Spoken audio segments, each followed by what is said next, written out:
నువ్వు వెళ్ళిపో అమ్మా సీత, ఇక్కడుండొద్దు. దయచేసి అమెరికా వెళ్ళిపో. నీ నాన్న రావద్దు, అమ్మ రావద్దు, నువ్వు మాకు కనిపించొద్దు. వెళ్ళి అక్కడ అందరూ క్షేమంగా ఉండండి. నేను కోపంగా చెప్పడం లేదమ్మా, నిజంగానే చెబుతున్నారు. నీ మీద కోపం ఎందుకు? వెళ్ళు. ఎందుకంటే కానీ ఎలా చెప్పును? 20 ఏళ్లుగా మా గుండెల్లో దాచుకున్న బాధను గుండెల్లోనే పెట్టుకుని మామూలుగా బ్రతుకుతున్నా. ఏ ఆశలు, నిరాశలు, ఎదురు చూపులు, ఎదురు దెబ్బలు లేకుండా ఉన్నాం. కానీ నువ్వు వచ్చిన తర్వాతే ఆ బ్రతుకుల్లో ఏదో అలజడి బయలుదేరింది. అంటే నువ్వు రావడం తప్పని కాదమ్మా, నువ్వు మంచి ఉద్దేశంతోనే వచ్చావు. కానీ మాకేం జరిగింది? చెడు. నువ్వు ఇక్కడ లేవనుకో, సరే, తల్లిపోయిన సంగతి వాడికి తెలియదు, రాలేకపోయాడు అని సరిపెట్టుకునేవాళ్ళం. కానీ నువ్వు ఉండి కూడా వాడు రాలేకపోయాడంటే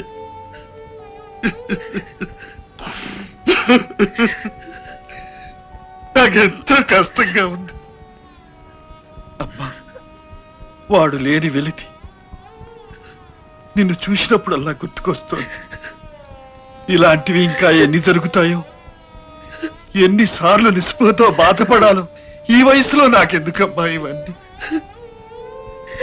దయచేసి వెళ్ళిపో. ఈ రాత్రికే వెళ్ళు, ఈ రాత్రికి. అమ్మా, వెళ్లే ముందు ఎవరితోనూ చెప్పొద్దు. చెబితే నిన్ను ఎవరో వెళ్ళలేవరు. ఎవరో ఎందుకు?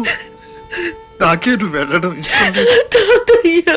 అమ్మా, నువ్వు వెళ్ళాలమ్మా, తప్పదు. నువ్వు రావడం వల్ల వచ్చిన సమస్యలు వెళ్ళిపోవడం వల్ల తీరిపోతాయేమో. అక్కడ మీరు సుఖంగా ఉండొచ్చు, ఇక్కడ మేం కూడా ఏదో ఏదో ఇలా ఉంటాం. వెళ్ళిరా అమ్మా. I wish you a very happy 100 years of successful life with no emotional pressures. God bless you. God bless you, my child. God bless you. God bless you. God bless you.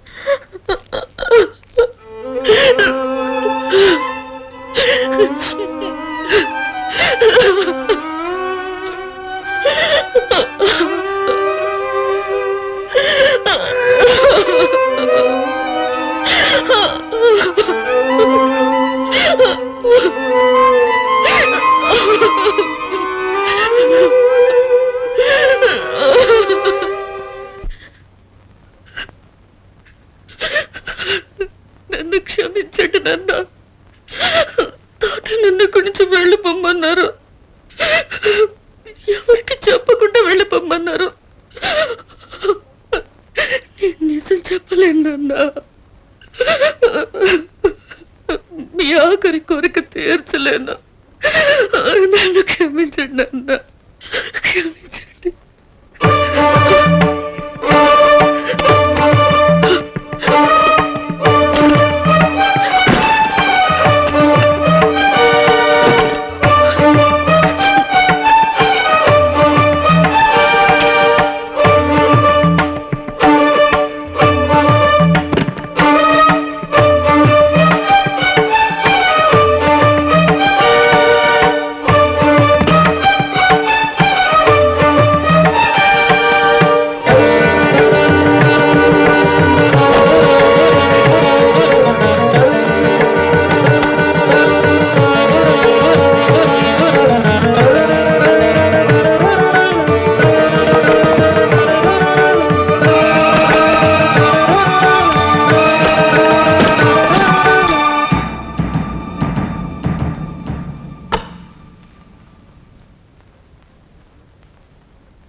నిన్ను నాన్న అని పిలుస్తాడా?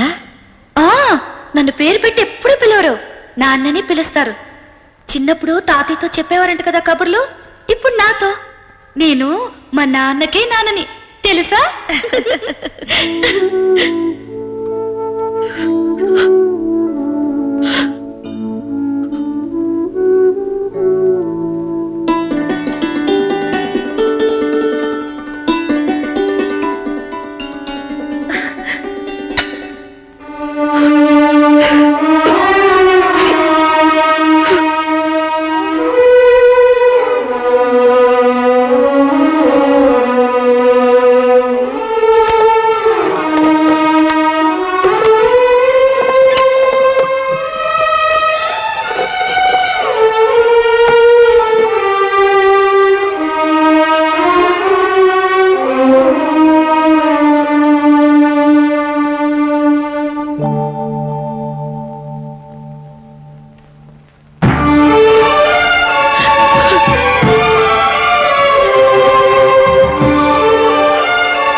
తాతయ్య కర్కోటకుడు అనుకుంటున్నావా తల్లి?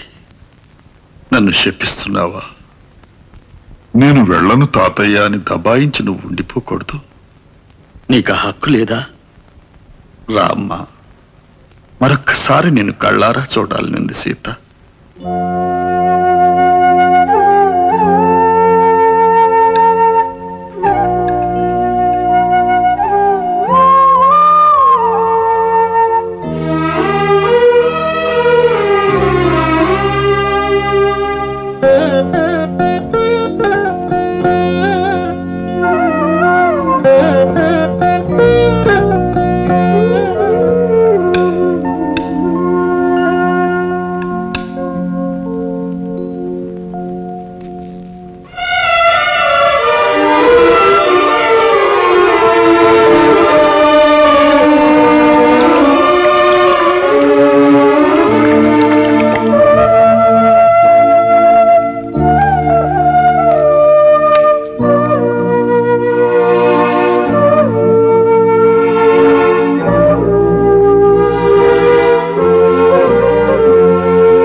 తాతయ్య చేతిరాత్తో శుభలేఖ రాగానే ఎగిరి గంతేశారు నాన్న మొహంలంత ఆనందం నేను ఎప్పుడూ చూడలేదు. చిన్న పిల్లాడికి మళ్ళీ సంతోషంతో ఏడ్చేశారు. అన్ని పనులు మానుకుని వెంటనే ఇండియా రావడం కోసం వీసాలు, టిక్కెట్లు అన్ని ఏర్పాట్లు స్వయంగా చేశారు. గిఫ్ట్లు కొనడానికి వెళ్ళి తిరిగి వస్తుండగా యాక్సిడెంట్ అయింది. అమ్మ అక్కడికక్కడే కన్ను మూసింది. నాన్న నేనే హాస్పిటల్లో చేర్పించాను. నాన్న, నువ్వు మాత్రం ఇండియా వెళ్ళు. మా నాన్న స్వయంగా శుభలేఖ పంపిన వెళ్ళలేకపోవడం నా దురదృష్టం. పట్టుదల కోసం ప్రాణం పెడతారు కానీ ఆయన ప్రాణం నేనే.